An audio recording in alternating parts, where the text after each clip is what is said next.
그래서 여러분도 아마 보셨을 것 같습니다. 그 남극의 눈물인가 뭐 그런 거에서 펭귄 나오는 거였습니다.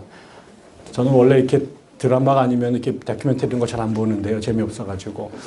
그냥 이제 그 전주에 집회를 갔다가 호텔에서 들어왔는데 이제 옷을 바꾸면서 잠깐 텔레비를 틀었더니 그게 나오더라고요. 근데 잠깐 틀었는데 제가 끝까지 그 드라마를, 그 다큐멘터리를 안 볼 수가 없었습니다. 그리고 한 편을 봤는데 집으로 돌아와서 또 텔레비를 틀었더니 며칠 후에 그 다음 편께 또 하더라고요. 그래서 전편은 못 보고 중간에 한 2개 정도를 이제 본 것 같습니다.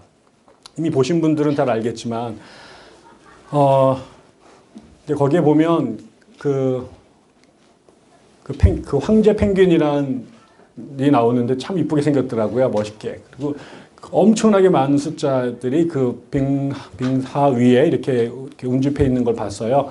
그런데 정말 신기한 게 이 친구들이 그 아기를 낳으면 그 알을 아빠가 2달 동안 이렇게 그 추위 속에서 품고 있고 엄마는 멀리 몇천 킬로미터 떨어진 바다로 가서 이제 물고기를 먹고 그걸 몸에다 잔뜩 이제 품고 들어오면 다시 이제 아빠랑 같이 또 스위치를 하고 이렇게 하면서 이제 아이가 태어나는데 뭐 죽을 고비가 여러 번 있더라고요. 그런데도 이제 그 중에 이제 여전히 이제 얼어 죽은 알도 있고 태어났지만 또 태어난 이후에 떨어 죽는 아이들도 있고 또 아이를 잃어버린 다른 그 펭귄들이 또 불량배가 돼가지고 거기 또 조폭을 구성해 돌아다니면서 남의 또 알을 또 뺏어서 이런 싸움들도 벌어지고 이제 그러다가 이제 그 아이들이 그 한 6개월, 7개월, 8개월 자라면 엄마들이 이제 아이를 두고 엄마 아빠가 바다로 가버립니다.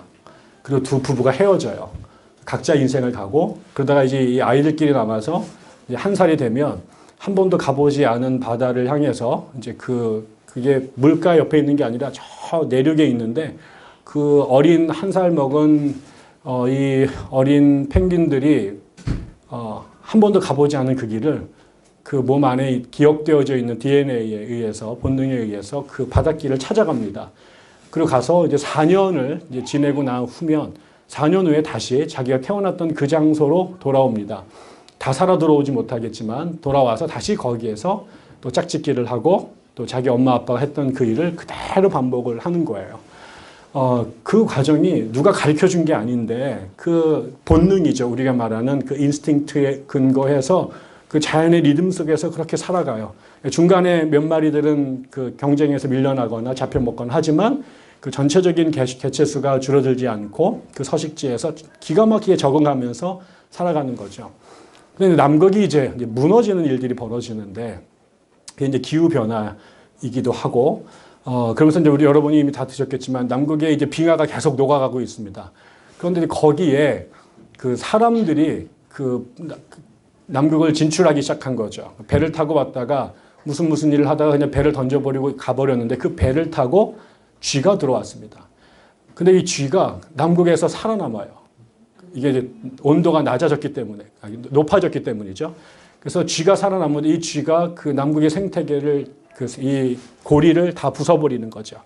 그래서 이제 이 쥐를 잡아먹었던 그 새들이 질병에 걸리고 죽고 이러면서 그 먹이 사슬이 무너지기 시작을 합니다. 그래서 지금 그 남극의 생태운동하는 환경운동가들이 뭘 하냐면 남극의 쥐를 잡으러 다닙니다. 그러면서 그 사람들이 들어와서 이제 결국 그 남극이 점점 온갖 일들에 의해서 먹이 사슬이 무너지게 되고 그 다음에 그 멀쩡했던 그 뭐 해마 뭐죠 이렇게 그 이 바다 사자 같은 이런 애들이 그 한 번도 그런 적이 없었는데 그냥 물이 빠져나가고 물이 없어져서 그냥 말라서 다 땅바닥에 죽어버리는 시체들이 수백 마리씩 나타나게 되는데 그 모든 일들이 결국 뭐 때문에 그러냐면 남극에 사람이 진출한 다음부터 생겨난 일이라는 거예요. 그리고 그날도 보니까 남극에 관광을 오더라고요. 인간들이 배를 타고 와가지고 그 펭귄이 사는데 앞에까지 쫓아와가지고 카메라를 들이밀고 찍는데 저는 태어나서 처음으로 인간이 그렇게 흉물스러운 걸 처음 봤습니다. 우리는 그게 얼마나 비싸겠어요. 남극에 여행을 가려면 꽤 돈을 많이 내릴 텐데 자기가 좋다고 거기에 기어 올라가서 그 펭귄들한테 또 거기에 있는 그쪽에 사는 그 서식자들한테 카메라를 들이밀면서 기념사진을 찍는데 그러다 보니까 제가 유발 하라리가 썼던 호모 사피엔스의 구절이 인간이 진출했던 모든 지역에 인간이 그 자기가 사냥을 위해서 혹은 거주를 위해서 서식지를 옮기면 인간이 들어간 모든 지역의 기존의 오리지널 생물들이 전부 다 멸종을 해왔다는 거죠. 저는 이제 그날 무슨 생각이 들었냐면 짐승들은 그냥 살아요. 자기 본능에. 그런데 우리가 인간을 만물의 영장이라고 말하면서 그 인간의 위대함은 인간이 본능에 살지 않고 도덕적 판단이나 합리적 사유를 하기 때문에 인간이 그런 이 정글 세계, 자연 세계에서 경쟁에 이겨서 만물의 영장이 됐다. 그리고 그 인간들이 그 이성과 도덕의 근거에서 만들어놨던 이 물리적 한계를 극복하기 위한 아까처럼 예를 들어서 거기 너무너무 춥단 말이에요. 추우니까 근데 그 펭귄들은 그냥 그 추위를 서로 연대하면서 견뎌요. 그냥 2달, 석 달을. 근데 인간은 그 참 추운 게 힘들잖아요. 그래서 어떻게 집을 져요. 거기다 히터를 집어넣게 되고 또 걔네들은 수천 미터를 몸으로 헤엄을 쳐 가는데 인간은 그게 귀찮아요. 그래서 어떻게 해요? 배를 만들어요. 그 배를 잠수함을 만들고 그게 더 빠르기 위해서 동력을 점점점 다른 것들을 만들어 가게 되죠. 그러니까 인간은 자기가 갖고 있는 연약한 한계를 극복하기 위해서 머리를 썼는데 그 머리를 써서 다른 짐승들이 하지 못했던 것들을 만들어냈어요. 근데 그 만들어낸 것이 결과적으로는 인간은 살아남았는데 주변에 살던 다른 그 생물체들을 다 죽여버리게 되는 것이고 그러다가 결국은 끝간데 가지 못하고 가다가 결국 인간도 죽을지 살지 모르는 그런 시절이 된 거죠. 제가 어제 그 아나베프티스트들 그 제세례파 운동하시는 분들의 학회에 초대를 받아서 발표를 하러 갔는데 거기에서 환경운동 하시는 최병석 목사님도 같이 발표를 했습니다.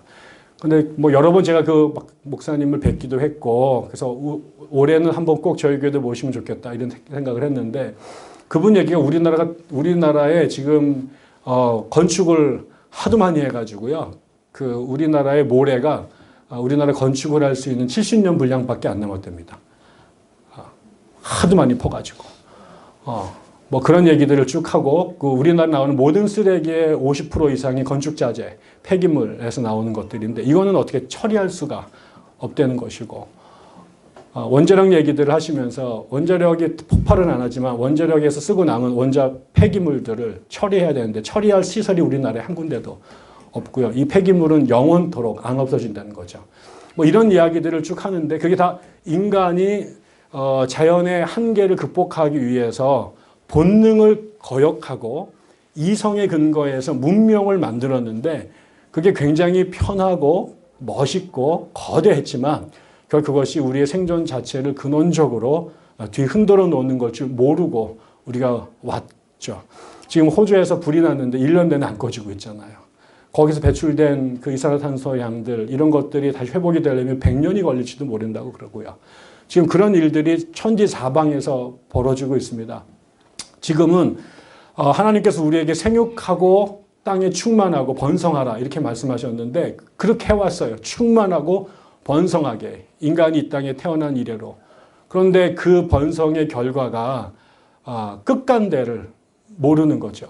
본능은 우리가 본능적으로 행동하는 것이 되게 천하고 짐승 같은 거라고 생각하고 본능이 아니라 합리적으로 이성적으로 생각해야 되라고 인류의 문명이 가르쳐 왔고 그게 이제 선악과 지혜를 아는 그 선악과를 따먹은 것에 대한 성경적 그 지적이죠. 그런데 그거는 그 선악과를 따먹는 것이 하나님의 뜻과 정반대되는 것이었기 때문에 똑똑해지는 게 아니라 하나님을 무시하고 따먹었던 지혜롭게 되고 싶었던 사람들의 그 욕망이 결과적으로 인간을 무지무지 똑똑한 존재, 호모사피엔스로 만들었으나 그 똑똑함이 하나님의 범주 바깥으로 나가게 됐던 그 순간 그 똑똑함이 결국은 자기도 남도 다 작살내는 그런 일들을 초래하지 않았을까. 저는 그래서 어제 그 며칠 동안 그게 제 머릿속을 떠나진 않아서 공부하면서 묵상하면서 이런 생각이 들었습니다. 어쩌면 정말 이거는 신성모독적 발언인데 이거 정말 하나님께 양해를 구하고 말씀을 드린다면 어쩌면 하나님께서 이 땅에 창조하시고 행하신 모든 일 가운데 유일한 실수가 있었는데 그거는 인간을 창조하신 건지 모르겠다라는 생각이 들었어요. 저희인데 그걸 하나님의 실수라고 감히 말할 수 없으니까 하나님께서는 잘 만들었는데 이 인간들이 싸가지가 없어서 하나님께 배반하고 선악과를 따먹고 범죄하고 타락한 결과다라고 얘기하죠. 저는 이제 저희가 지금 벌어지는 이 모든 일들이 겉으로 보기엔 너무 멀쩡하고 너무 정상적이고 탁월한데 그것이 인간은 그 다음에 이것이 어떻게 결과 지어질지를 예측할 수 있는 기능이 없잖아요. 사람은 앞에 거밖에 못 보고 과거에밖에 기억을 못 하는데 그 다음에 이 행위가 어떤 연쇄 반응으로 도미노 현상이 벌어질지를 인간의 지혜로는 아무리 똑똑해도 바둑을 두는 프로 기사가 9수를 먼저 두고 뜬다고 하더라도 그 10수, 11수까지 볼 수는 없는 것인데 저는 그런 면에서 인류의 역사라고 하는 게 한편으로는 인간이 자기 잘났다고 내가 얼마나 위대한지 그리고 그 위대함의 근원이 그 이성을 얼마나 이렇게 벼르고 별러서 다듬고 다듬어서 정말 기가 막힌 존재로 왔지만 그게 이제 세상이 말하는 똑똑함, 지혜로움인 거죠. 그런데 하나님께서 성경에서 그렇게 지혜롭고자 하는 인간들에게 노 그게 지혜로운 게 아니야. 세상은 그게 지혜롭고 똑똑한 것 가지고 그런 사람들이 군림하고 정복하고 다스릴 것처럼 정당화해온 거. 그것이 사실은 인류의 철학이라고 하는 것이고 특별히 18세기 이후 계몽주의라고 하는 것이 그것을 더욱더 부채질해 왔죠. 그래서 오늘날도 우리가 우리나라에 엄청난 사교육비를 들이고 또 우리 모든 사람들이 공교육에 올인한 이 모든 이유는 그래서 유치원부터 애들에게 한자를 가리키고 영어를 가리키고 그 다음에 과학을 가리키면서 선행학습을 하고 사교육을 시켜서 이 모든 것들이 결국은 좋은 고등학교, 좋은 대학을 나와서 좋은 회사에 들어가기 위한 것인데 이 과정을 통과하는 이 허들을 넘어가는 유일한 도구와 능력은 뭐냐? 스마트한 거예요. 똑똑한 거예요.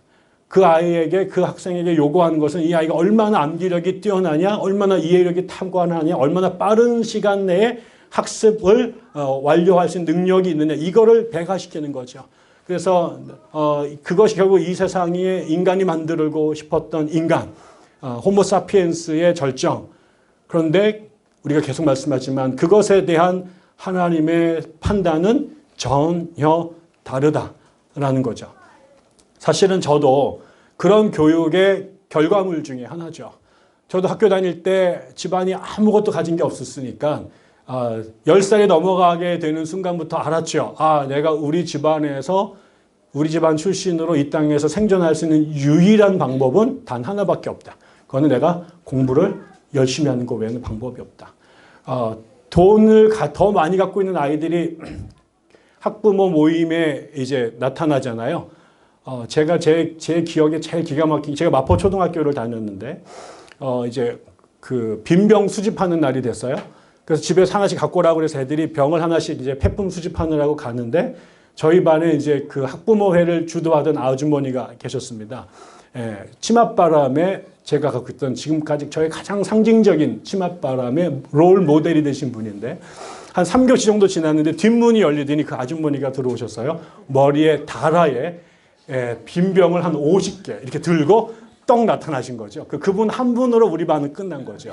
그러니까 우리는 빈병 하나 들고 다니는데 그 아주머니가 50개를 들고 오시는 거고 뭐 이런 식의 그런 분들 앞에 우리 어머니 학교에 한 번도 찾아오실 수 없었던 분에게는 나는 늘 기가 죽는 거죠.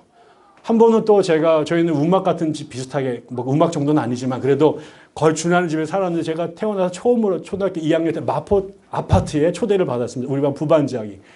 이게 아파트라는 곳에 여러분 1977년도에 제가 들어갔는데 사람이 이런 데서도 살 수 있구나. 그리고 집에 가는 내내 우리 부모님을 태어나 처음으로 원망을 했습니다. 어떻게 나를 이런 데서 안 키우고 저런 데 키울까. 그리고 막 억울해가지고 막 울면서 집에 갔던 기억이 납니다. 그런 거에 밀리죠.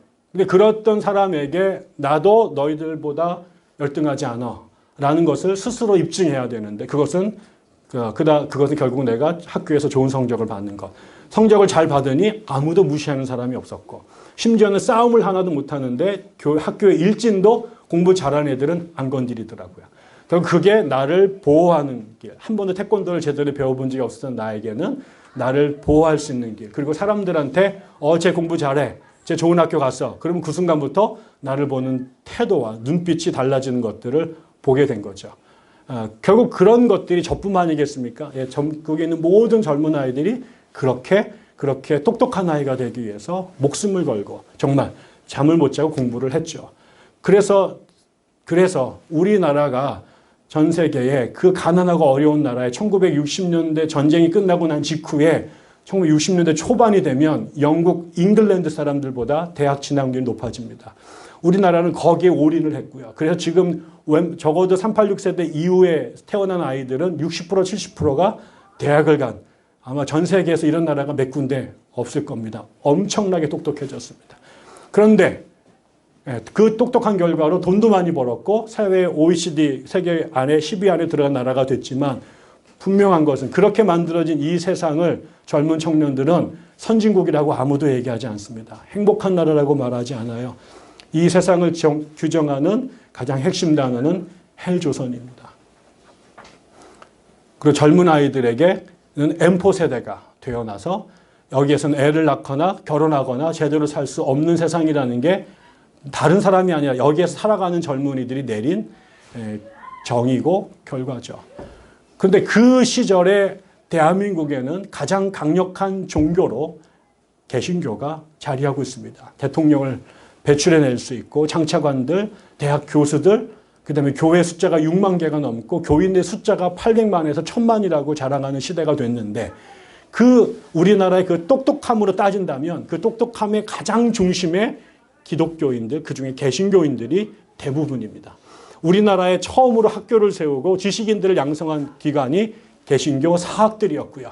그것이 결국 교회와 연동됐고 기독교와 연결됐습니다. 어떻게 말하면 겉으로 보기에 가장 잘 살게 된 이 번영하게 되는 한국을 만드는데 그 안으로 들어가서 코어를 찾는다면 거기에는 분명히 개신교가 있었을 것입니다. 그 개신교가 한국을 근대화하는데 아주 중요한 역할을 했던 것을 어떤 역사가도 부인하기 어려울 것이고 또 교회는 그걸 굉장히 자부심 있게 말할 것입니다. 그리고 드디어 주변에 있었던 0.001%에 차지했던 기독교인들 숫자가 전 국민의 10%, 20%를 넘어서는 만큼 개신교인들의 외적인 위세가 대단해졌고요.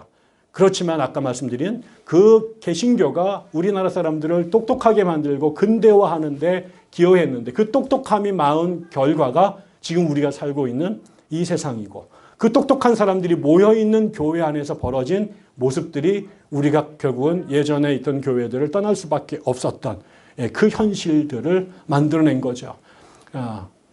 그러나 그런 맥락에서 오늘 우리가 읽었던 이 야고보서의 본문을 읽어보면 우리가 이게 우리만의 이야기가 아니라 어쩌면 우리 시대만의 이야기가 아니라 인간이라고 하는 것의 본질이 그런가 보다라는 생각이 듭니다.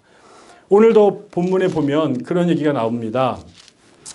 13절에 여러분 가운데서 지혜 있고 이해력이 있는 사람이 누구입니까? 그러한 사람은 착한 행동을 하여 그의 행실을 나타내 보이십시오. 이 일은 지혜에서 오는 온유함으로 행하는 것이어야 합니다.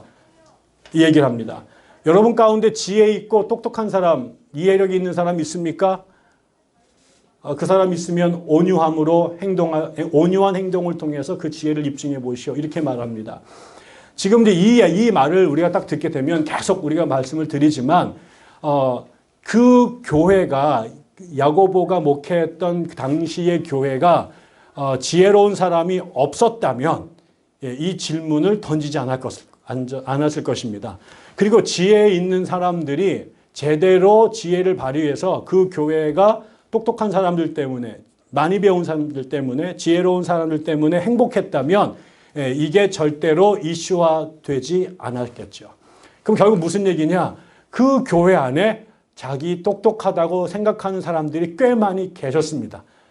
그런데 문제는 그 똑똑하신 분들이 교회를 더 하나님의 나라에 맞게끔 변화 발전시키는데 긍정적으로 기여한 게 아니라 그분들 때문에 교회가 더 분란이 나고 어렵게 되었기 때문에 이 문제를 야고보가 말씀 속에 끌고 나갈 수밖에 없었던 거죠. 그 당시가 헬레니즘 시대였습니다. 여러분. 헬레니즘, 다시 말하면 그리스 사람들의 정신이 세계적으로 보편화되던 그런 시대였죠. 근데 그 그리스라고 하는 나라가 뭐냐? 그게 인류의 철학을 만들어낸 나라잖아요. 탈레스를 통해서 철학이 시작이 됐고 소크라테스, 플라톤, 아리스토텔레스를 배출한 나라 아닙니까? 지금도 철학하시는 분들, 그분들 때문에 먹고 사시는 거. 물론 우리는 예수님과 바울 때문에 먹고 살지만 그쪽 동네는 플라톤하고 소크라테스 팔아서 먹고 사는 거 아닙니까? 그리고 지금의 학문이라는 것도 결국 거기에서 나온 새끼를 가지를 친 것에 불과한 것이고, 근데 그 철학이라는 게 필레아하고 소피아로 결합된 필라소피아라는 게 결국은 지혜에 대한 사랑이란 뜻이거든요. 결국은 그 탈레스가 낮에도 이렇게 등불을 들고 다니면서 이 세상에 빛이 없다. 이 세상에 똑똑한 사람들이 없다. 제대로 된 정신줄 제대로 박힌 사람이 없다라고 생각하면서 결국은 지혜가 필요하다. 그게 나중에 소피스트들을 만들어내고 철학을 발전시키게 된 거죠. 그러니까 결국 그리스 사람들은 지혜로운 사람, 인간이 합리적으로 사유할 수 있는 것이 중요하다라고 해서 인간의 이성을 극대화시키는 중요성을 처음 말한 사람들이죠. 그게 서구의 문명을 만들어 온 것입니다. 그러니 그 당시에도 철학자들은 대단히 중요한 사람들이었고, 나중에 초대교회의 교부라고 말하는 사람들, 기독교 신학을 만드는 사람들 전부 다 그리스 철학자들이 개종해서 기독교 신학자들이 된 겁니다.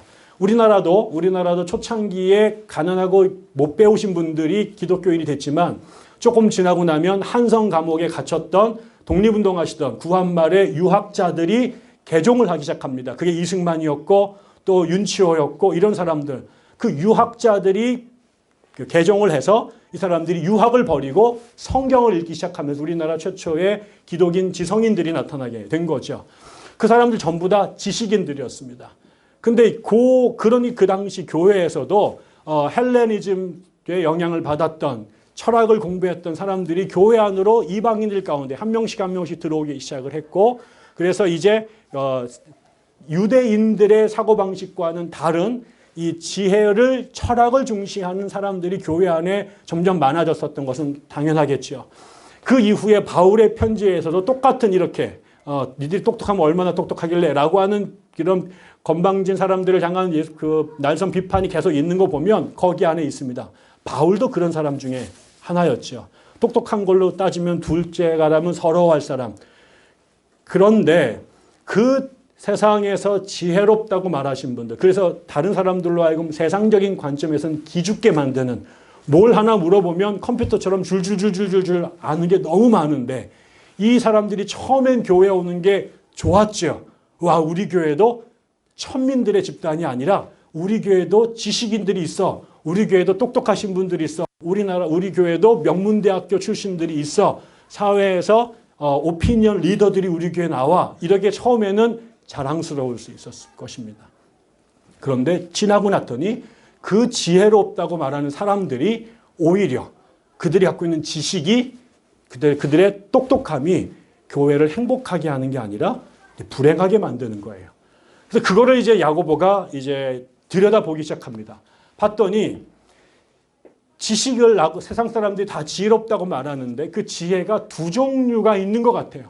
겉으로 볼 때는 그냥 다 위즈덤, 지혜이고 또 똑같이 난리지, 지식이기도 하고 또 어떤 다 그런 것인데 그 소가를 영적 현미경으로 들여다보니까 두 종류로 나눠지는데 이게 사람들이 헷갈리는 거예요. 이게 이제 문제의 원인이 된 거죠. 이거에 대해서 야고보는 이렇게 말합니다. 두 가지의 지혜가 있다. 하나는 땅에 속한 지혜가 있고 하나는 하늘에서 내려온 지혜가 있다. 이게 이제 애매한 게요. 이게 그럴 수밖에 없는 게 우리의 이 교회라고 하는 공동체 갖고 있는 독특한 정체성이 있는데 이게 두 가지가 동시에 존재하는 겁니다. 마치 예수가 하나님이신데 육신을 입고 이 땅에 오신 것처럼 하늘이 이 땅에 내려왔잖아요. 그래서 기독교가 출발했어요. 근데 그분이 영적이신 분인데 이분이 세상에 육신을 입고 태어났어요. 인간도 진흙에다가 하나님의 생기가 들어왔어요. 물질과 영이 만나고 하늘과 땅이 만나서 공존하는 것. 그래서 그 나중에 신의 도성을 썼던 성 어거스틴이 결국 이 교회라고 하는 곳에는 두 가지 교회가 있다. 겉으로 볼 땐 그냥 백향나무 교회인데 여기에 두 종류의 교회가 있는 것 같다. 하나는 하나님의 도성이 있는 것이고 하나는 세상의 도성이 같이 이 안에 있는 것 같다. 겉으로 볼 때 여기 있는 사람들이 전부 다 기독교인 것 같지만 이 안에 진정한 교회에 속한 참신자들이 있고 그냥 백향나무에는 속해 있지만 하나님 나라와는 아무런 상관이 없는 사람들이 같이 있다. 그 당시에 로마가 기독교를 공식적인 자기의 그 유일한 국가 종교로 믿었던 나라. 밖에서 보면 로마는 기독교 사회인데 가만히 들여다보니까 그 안에는 진짜와 짝퉁 둘로 구성되어 있다는 거죠.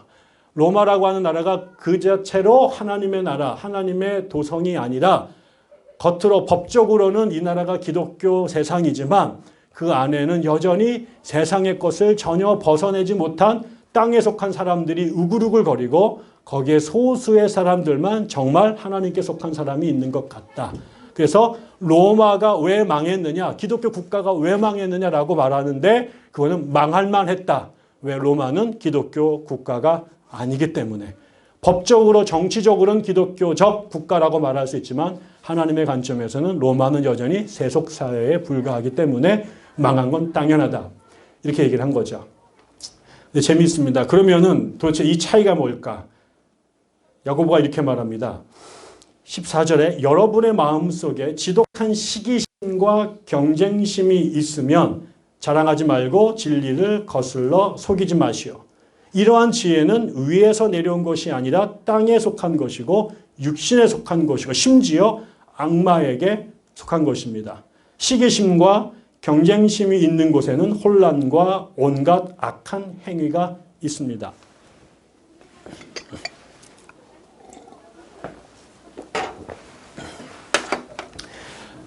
겉으로 볼 때는 지혜로워요. 똑똑해요.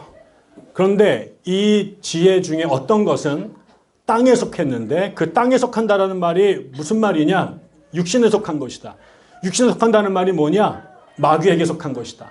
근데 그게 마귀에 속했는지 어떻게 아느냐? 이게 지혜인데 머리 엄청 좋은데 IQ 160이 넘는데요. 머릿속에 그냥 걸어다니는 백과사전처럼 아는 게 너무 많은데 그 사람의 지혜의 속사를 들여다보니까 그거를 이 지혜의 본성을 구성하는 게 두 개가 있는데 그게 뭐냐면 시기심과 경쟁심이에요. 이 지혜를 지탱하는 두 축이 있어요. 그게 시기심과 경쟁심이라는 거예요. 예, 여러분 오늘날의 교육이 이거 아닌가요? 우리 큰딸이 일본에 가 있는데 이 아이가 어릴 때 처음에 학교에 다녔어요.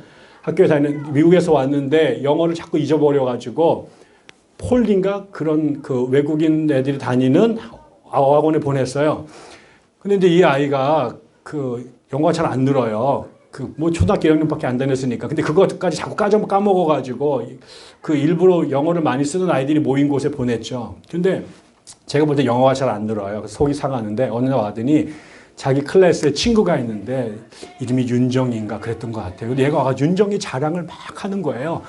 아빠, 우리 반에 윤정이가 있는데 얼굴도 너무 이쁘고요. 이게 영어도 너무 잘하고요. 그 다음에 또 그 극작가가 되는 게 뭐 작가가 되는 게 꿈인데 글도 너무 잘 써요. 하고 막 윤정이 칭찬을 막 하는 거예요.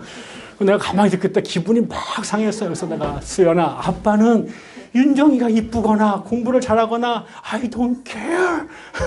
내가 중요한 건 네가 이쁜 거고 네가 공부를 잘하는 거고 네가 영어를 잘하는 게 나한테 중요해. 야, 너는 배가 아프지도 않니? 약이 오르지 않니? 너는 더 잘하고 싶은 어떤 그런 경쟁심이 없니? 내가 이렇게 말했어요. 그랬더니 그 1학년 아이가 나를 가만히 보더니 아빠, 지난주에 아빠 그런 거 나쁜 거라고 그랬잖아. 그런 거죠. 제가 여기서는 그런 얘기를 하지만 내려가면 내 아이를 보면서 나도 평생 그 경쟁과 시기심이 나를 끌고 온 동력이었단 말이죠. 내가 지난 시험에서 등수가 1, 2등 내려가면 공부 시간을 다시 2시간, 3시간을 끌어올려서 쟤를 따라잡아야지. 내가 다음에 1등 해야지. 이게 나를 끌고 온 유일한 거였다고요. 그게 예수를 믿었는데도 내 안에 거의 본능처럼 무의식처럼 남아서 내 아이가 저렇게 경쟁심이 없이 저렇게 사회 동포주의로 살아가는 걸 보면서 그래서 저 아이가 이 치열한 경쟁 사회에서 생존할 수 있을까라는 게 내 안에 들어와서 우리 애를 다시 이렇게 흔들면서 너는 경쟁심을 키워야 돼. 아이를 보면서 이 울분이 일어나야 돼. 근데 그러다가 나중에 보니까 우리 셋째가 약간 그런 게 있는 것 같아요. 그래서 얘는 살겠다. 이런 생각들이 제가 이제 들었죠. 근데 이거는 제 생각이고 우리들의 생각인데 야고보의 관점에 의하면 그건 악마적인 거라는 거예요. 그리고 그거는 땅에 속한 것이고 그거는 육에 속한 거라는 거죠. 왜 그러냐면 그 시기심과 경쟁심에 의해서 작동되는 그 지혜는 결과적으로 16절에 혼란과 온갖 악한 행위를 산출해 낸다라는 거죠. 왜 그러냐면 여러분도 보시면 알겠지만 저도 늘 공부를 무지무지 열심히 했는데 늘 속상했던 거는 어디 가나 나보다 잘하는 애들이 있었어요. 아무리 열심히 해도 내가 넘어설 수 없는 탁월한 아이들이 모든 곳에 있었어요. 초등학교 때도 중학교 때도 경기도 고양군에 있을 때도 인천으로 갔을 때도 서울의 마포의 학교를 다닐 때도 저보다 늘 똑똑한 아이들이 있었고 내 능력으로 넘어설 수 없는 사람들이 있었어요. 이렇게 되면 그 다음에 뭐가 되겠습니까? 이걸 넘어야 되거든요. 쟤를 제껴야 제가 그 관문에 들어가야 내가 살거든요. 여기에서 내 능력으로 넘어설 수 없는 그 장벽에 부닥쳤을 때 세상은 거기에서 이제 이 극복하기 위한 대안을 찾으면서 하지 말아야 된다고 말했던 것들이 다 정당화됩니다. 살아야 되는데, 이겨야 되는데, 수단과 방법을 가리지 않게 되는, 그러면서 나를 업그레이드 시키려고 사용했던 그 지혜와 그 스마트함이 이제 이 넘어설 수 없는 장벽을 넘어서기 위한 기만적 지식으로 남용되거나 악용되는 것으로 너무 쉽게 변동됐습니다. 왜? 이거는 모든 것들이 경쟁에서 이겨야 된다는 거. 이기면 다 용서가 되는 거니까. 내가 무슨 짓을 잘못하더라도 정권을 잡으면 다 정당화되는 것이고 내가 아무리 악한 짓을 하더라도 전쟁에서 승리하면 모든 것은 다 용서가 되니까 그 다음부터 우리를 더 나은 사람으로 끌고 갈 수 있었던 이 지식이 결국은 우리를 악한 생각과 악한 행동을 거침없이 만들게 되는, 그리고 그것을 다 정당화시키는 궤변으로 이게 남용될 수 있었다라는 거죠. 그렇다면 정반대 하나님께서 요구하셨던, 하나님이 기대하셨던, 아니 그 펭귄의 세상을 말아먹는 인간이 아니라 그 펭귄과 더불어 살아갈 수 있는, 사람도 살고 펭귄도 살 수 있는 하나님이 주신 우리의 지혜가 타락한 탐욕과 멸망의 원인이 아니라 상생하고 더불어 행복하게 살 수 있는, 나만 생육하고 번성하는 게 아니라 나 때문에 펭귄들도 다른 사람들도 함께 더불어 살 수 있도록 우리의 지혜가 사용될 수 있는 방법이 뭘까? 그거는 아까처럼 하늘로부터 온 것인데, 하나님이 주신 것인데, 다시 말하면 아까 전도사님이 말씀하셨던 하나님의 형상으로 창조되었을 때 우리 안에 하나님이 선물로 집어넣어 주신 것, 인간적 지혜가 아니라 하늘적 지혜, 나애가 인간이 생득적으로, 아니 인간이 성취해서 만들어낸 교육으로 습득한 게 아니라 하나님께서 인간을 만들 때 당신의 형상으로 당신의 본질을 투영해서 인간에게 주셨던 그 지혜, 지금도 성령을 통해서 우리에게 다시 그 망가지고 부서진 것을 회복시키셔서 땅에 속한 혹은 악한 육적인 지혜가 아니라 하나님의 것으로 되도록 성령을 통해 우리에게 회복시키는 그것은 뭐냐? 거기는 17절에 그 하늘에서 오는 지혜는 우선적으로 순결하다는 거죠. 그 다음으로 평화스럽고, 그 다음에 친절하고 온순하고 자비와 선한 열매가 풍성하고 편견과 위선이 없다는 거예요. 그런데 이 말을 길게 썼는데 이거를 한마디로 줄인 게 뭐냐면 처음에 13절에 너희들이 지혜가 있다면 그 지혜를 표현해봐라, 증명해봐라. 뭘로? 온유한 행동으로. 이게 되게 중요합니다. 온유한 행동이라는 거예요. 지혜는 머릿속에 말로 존재하는 게 아니라 삶과 실천으로 존재한다는 거죠. 이게 야고보의 일관된 관심이잖아요. 믿음이 있느냐? 보여라. 네 믿음이 있다고 말만 하지 말고 너의 믿음을 삶으로, 행동으로, 실천으로 입증해라 라고 한 것. 똑똑하냐? 지혜로우냐? 윤리학에 대한 도덕적 원칙을 줄줄줄줄 나열하는 것으로 인간이 어떻게 살아야 된다는 그 지혜가 지식으로 한정되면 안 돼. 그게 삶으로, 실천으로, 행동으로 결과되어져야 되는데 그 결과가 결국은 뭐냐? 그것은 결국은 온유한 행동인데 그 온유한 행동을 가능하게 하기 위해서 우리 안에 순결과 그 다음에 평화와 친절과 온순과 자비, 여러분 이게 전부 다 뭐와 같아요, 여러분? 지금 날 열명한 게 성령의 열매예요. 하나님의 영이 우리 안에 있을 때 처음에 우리에게 주셨던 하나님의 그 성품이 죄로 타락으로 무너져 있는데 이것을 성령이 오셔서 이 기계를 고치게 되면 이걸 통해서 이게 작동하면서 뿜어져 나오는 것들이 있다라는 거예요. 그거는 하나님의 성품이에요. 땅의 흙에 속한 게 아니라 하나님 우리를 지으시고 지금까지 독생자를 포기하시면서까지 이 땅을 견디시고 인내하시고 사랑하셨던 하나님의 성품이 우리 안에서 나타나는데 그게 여기 말하는 그 순결과 평화와 그리고 친절과 온순 같은 이런 것들이 우리의 성품으로 뿜어져 나온다는 거죠. 그거를 도덕이라고 말하지 않고요. 이 사람은 지혜라고 말하는 거예요. 지혜라고 하는 거, 우리가 똑똑하다라고 하는 게 머리가 좋아져서 백과사전을 머리에 집어넣을 만큼 암기력이 뛰어난 것을 세상은 지혜라고 말하는데 성경이 말하는 지혜는 전혀 차원이 달라요. 하나님은 한 번도 네가 IQ가 얼마냐를 묻지 않으세요. 네가 얼마나 많은 것들 머릿속에 집어넣어야 되는지 그걸 갖고 우리에게 매질을 하지 않으세요. 하나님이 성령의 우리에게 부어주셔서 우리를 당신의 사람으로 회복시키려고 할 때 우리가 얼마나 스마트한지 우리가 얼마나 엑셀런트한지를 묻지 않으시고요. 당신의 성품이 우리 안에 얼마나 많이 뿜어져 나오는가를 관심 갖고 있단 말이에요. 그거를 하나님은 지혜라고 말해요. 네가 지혜로운 사람이 되어야 된다. 교회 다니면 똑똑한 사람을 만들어내는 게 목적이 아니란 말이에요. 물론 미국의 선교사님들이 우리에게 오셔서 똑똑한 사람들을 키워내기 위한 학교를 세워주신 것은 너무나 귀한 것인데 선교사들이 학교만 세운 게 아니라 뭘 세웠냐면 교회를 세웠단 말이에요. 왜?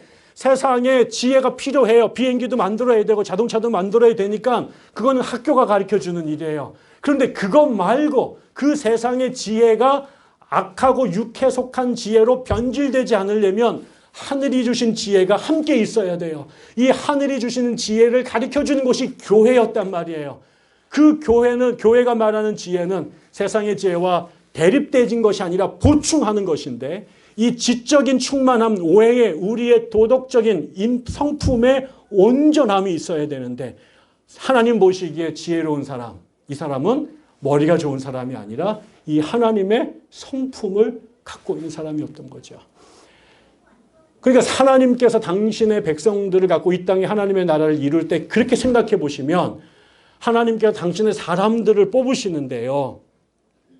그 사람들 중에 IQ가 얼마나 좋은지 학력고사 점수가 몇 점인지를 보시고 뽑은 적이 한 번도 없단 말이에요.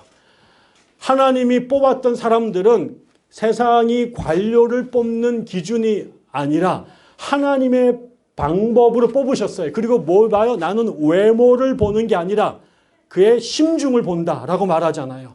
아까 외모라고 말한 것이 어쩌면 이런 지혜를 말할지 몰라요. 세상적 똑똑함을 우리가 외적인 것으로 왜? 시험 봐서 결과물이 나오니까. 그러나 하나님이 보셨던 것은 그런 두뇌의 명석함이 아니라 그의 심중에 있는 그의 심장에 있는 그의 성품이 그의 하나님의 성품 성령께서 계실 때 나타나는 성품을 보시죠. 그거를 지혜로 보시고 그 사람을 당신의 사람으로 뽑으셨다는 거예요. 이게 우리 안에 드러나면 성령으로 인해서 성령의 열매가 우리 안에 뿜어져 나오게 되면 그것이 우리의 행동으로 표현되는데 그 행동이 뭐냐면 온유한 행함, 온유한 행동. 근데 이 온유가 뭘까요? 생각해 봤어요? 이게 한자로 온자가 따뜻할 온자입니다. 그리고 유자가 부드러울 유자이죠. 여러분 따뜻하고 부드러워요. 이거의 특징이 뭘까요? 여러 가지. 이런 질문하는 목사들은 참 못된 사람인데 아무튼 이게 따뜻하고 부드러운 것은 제가 볼 때는 살아있는 생명체의 징조예요. 죽으면 어떻게 돼요? 차갑고 딱딱해집니다. 심장이 살아있는 사람들은 따뜻하고 부드러워요. 마태복음 5장에 하나님께서 팔복을 말하실 때 온유한 자에게 뭘 주시냐면 땅을 주십니다. 농심이죠. 저는 그런 사람들만이 땅을 소유할 권한이 있어요. 왜? 땅은 부드럽고 따뜻해요. 거기에서 생명이 나와요. 땅이 딱딱하고 그 다음에 차가우면 생명이 자랄 수가 없어요. 그런데 어느샌가 우리의 땅이 시멘트와 콘크리트로 덮이죠. 그리고 딱딱해져요. 차가워져요. 생명을 만들어내야 될 그 토지가 투기와 그 다음에 건축의 도구로 바뀌어요. 그게 나쁜 것도 아니, 그 투기는 나쁜 것이죠. 그리고 그 속에서 사람들이 아파트에서 떨어져 죽는 일들이 벌어지는 거죠. 그러니까 결국은 땅을 소유하는 것은 생명을 소중하게 여기는 사람만이, 그 농부의 심장만이 땅을 제대로 또 다른 생명을 만들어낼 수 있는 일들을 하는 거죠. 그 사람이 누구에게? 온유한 자에게, 마음이 따뜻하고 부드러운 자에게 하나님께서 토지를 선물로 주시는 것. 그렇다면 결국은 그것이 생명과 관련된 일이고 사람을 살리는 일이어야 되는데 결국은 이게 시기와 질투가 가득한 사람들이 모인 곳에서는 다시 말하면 모든 인간관계가, 공동체가 딱딱하고 차가워집니다. 거기에서 생명이 숨을 쉴 수가 없습니다. 그러나 성령에 의해서 심장이 온유해진 사람들, 순결과 자비와 평화로 가득 찬 사람들에 의한 인간관계는 따뜻하고 부드러워지죠. 그래서 그 안에 생명이 살아날 수 있는 가능성이 잉태되는 거죠. 더 나가면 성령께서 기뻐하시는 지혜로운 사람들이 모인 공동체 안에서는 다시 말하면 사람들이 생명을 느낄 수 있습니다. 여기에서 죽었던 사람들이 살아날 수 있는 거죠. 그런데 세상적 지혜가 지배하는 공동체, 그 안에 시기와 경쟁으로 가득 찬 교회 안에서는 하나님의 이름을 언급하든 성경을 논하든 간에 그것마저도 경쟁과 질투의 대상이 되고 하나님의 교회 일을 섬기면서도 여기에 경쟁과 질투가 드러나게 되고 거기에 딱딱해지고 차가워진 관계들이 각을 세우게 되면서 베어지고 찢겨져서 여기에서는 있었던 생명도 다 도망갈 수밖에 없는 정말 차가운 아스팔트와 그 다음에 콘크리트 벽이 지배하는 공동체로 바뀌어버리게 되죠. 글을 맺겠습니다. 우리가 교회를 세워가죠. 제가 처음 교회를 다니면서 내가 이 교회에서 평생 살고 싶다 라고 마음을 먹었던 게 중학교 3학년 때였습니다. 그때 집안에서 집안 분위기가 아주 거시기한 일이 벌어졌습니다. 제가 너무 있는 게 힘든데 교회 예배 시간이 그때 부흥회를 하고 있을 때였는데 교회를 가야 되는데 집안에서 어머니 아버지가 싸우셨습니다. 제가 속이 너무 많이 상해서 내가 왜 계속 이런 모습을 보고 자라야 되나 막 마음이 아팠을 때 너무너무 무거운 마음으로 교회를 갔습니다. 근데 교회의 문을 이렇게 딱 여는 순간 그 교회 안에서 뜨겁고 그 다음에 생명이 막 움트는 그 사람들이 박수를 치면서 찬양을 부르고 있었는데 그 아래 우리 교회, 부평 큰 교회의 집사님들, 성도들이 너무너무 행복한 모습으로 박수를 치면서 찬양을 부르는데 그 문을 탁 여는 순간 그 기운이 제 앞에 이렇게 확 뒤집어 엎었는데요.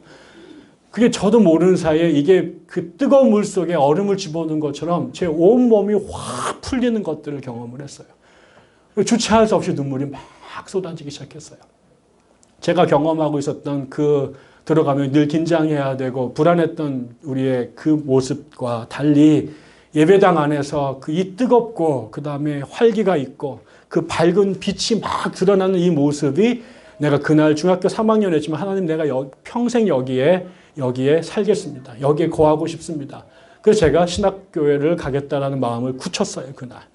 저는 그때의 그 기쁨, 밖에서 살던 세상에서의 온갖 경쟁과 삶의 무게 때문에 찢기고 웃을 수 없었던 사람들이 어떻게 그 산을 넘고 바다를 건너서 교회와 문을 탁 여는 순간 이 안에서 뿜어져 나오는 그 생기와 그 여기에 있는 생명력으로 인해서 우리의 그 얼었던 그 찢겼던 우리의 심령이 그냥 순간에 해빙되는 이 경험을 세상 사람들한테 주고 싶었어요. 사랑하는 사람들과 나누고 싶었어요. 그래서 다시 이 딱딱한 콘크리트 바닥으로 돌아갈 수 있는 힘과 그 역량을 여기서 다시 회복하는 그런 공동체. 나는 여기서 계속 살 수 없고 다시 우리 집으로 돌아가야 되고 또 학교로 돌아가야 되지만 그 세상을 견딜 수 있는 힘이 여기서 얻겼던 그 열기, 생명과 저는 그것이 따뜻함과 부드러움이었다고 생각하고 그것이 생명의 징조라고 생각하는 거죠. 저희가 무슨 일을 할 수 있겠습니까? 뭐 얼마나 대단한 일들을 하다가 가겠습니까? 겉으로는 아무것도 성취하고 못할지도 몰라요. 규모가 이거부터 하나도 늘지 않을지도 몰라요. 그러나 마지막까지 포기하고 수 없는 제가 매주마다 동어반복하는 이 메시지 야고보가 계속 반복할 수밖에 없었던 것. 그거는 이 공동체 여기에 있는 사람들이 따뜻하고 부드러운 심장을 가진 생명체가 되는 것이고 그래서 우리 안에 그 생명력을 잉태하고 그래서 우리가 여기 들어온 모든 사람들에게 정말 주님의 생명과 평화를 전할 수 있는 그래서 우리의 우리의 투기장으로 다시 그 격투장으로 당당히 돌아갈 수 있는 힘을 얻게 되는 것. 그게 우리 교회에 존재하는 이유이고 그것을 정말 저도 매주마다 그 경험을 하고 싶어서 그 먼 곳을 오는 것이죠. 여러분 우리가 그걸 경험하는 그리고 그것 때문에 와서 녹여라. 오면 산다. 그거를 우리가 말로 설명할 길은 없지만 백향나무 교회 가서 함께 살자. 네가 다시 살아날 것이다. 라고 말할 수 있는 그 공동체를 해보고 싶습니다. 만들어보고 싶습니다. 우리 함께 그 교회를 위해서 함께 더 많이 기도하고 더 많이 울고 더 많이 공부하고 더 많이 실험하십시다. 기도하겠습니다. 우리 이 시간에 함께 잠시 기도하겠습니다. 나는 어떤 사람들일까 한번 묵상해 보십시다. 나에게 있는 지혜는 하늘로부터 온 것일까? 아니면 땅에서 온 것일까? 내 마음에 영리하기, 똑똑하기를 원하는 마음이 가득하지만 그 본질은 경쟁과 시기심일까? 아니면은 순결함과 평화와 자비일까? 나로 인하여 악한 생각과 경쟁과 불편함이 나의 공동체 안에 나의 주변 사람들에게 흘러가고 있는가? 아니면은 온유한 행동을 통하여 내 주변의 생기와 삶의 동력이 흘러가고 있을까? 우리 교회는 어떤 교회일까? 어떤 교회가 되어야 할까? 과연 하나님이 주시는 지혜의 공동체가 될 수 있을까? 하나님 앞에 이 제목을 놓고 그런 우리가 될 수 있도록 해달라고 하나님께 기도하십시다. 같이 함께 기도합니다. 주님, 오늘도 주의 말씀을 들었습니다. 하나님, 지혜가 무엇입니까? 똑똑하다고 하는 것이 무엇입니까? 무엇이 우리로 하여금 영화롭고 존귀하게 만듭니까? 하나님, 온전한 사람이 되고 싶습니다. 온전한 하나님의 공동체가 되고 싶습니다. 그 온전한 공동체는 하나님이 주신 지혜로 가득한 공동체, 그 안에 온유한 행동으로 그 지혜를 드러내는 공동체, 그 속 안에 순결함과 평화와 자비와 오래 견딤과 서로를 돌보는 것들이 가득한 공동체, 그래서 살기 어려운 세상 한복판에 이 춥고 딱딱한 세상 한복판에서 하나님 여전히 온기와 부드러움 안에 잉태되어져 있는 생명력을 경험할 수 있는 공동체, 그게 우리 교회, 이 땅의 모든 교회가 되기를 소원합니다. 하나님 우리에게 긍휼과 자비를 베풀어 주셔서 그런 교회를 우리가 경험하고 누릴 수 있도록 해 주옵소서. 우리 먼저 각자 그런 하나님의 은총의 도구, 축복의 통로가 될 수 있도록 도와주시옵소서. 감사드리며 예수님의 이름으로 기도드립니다.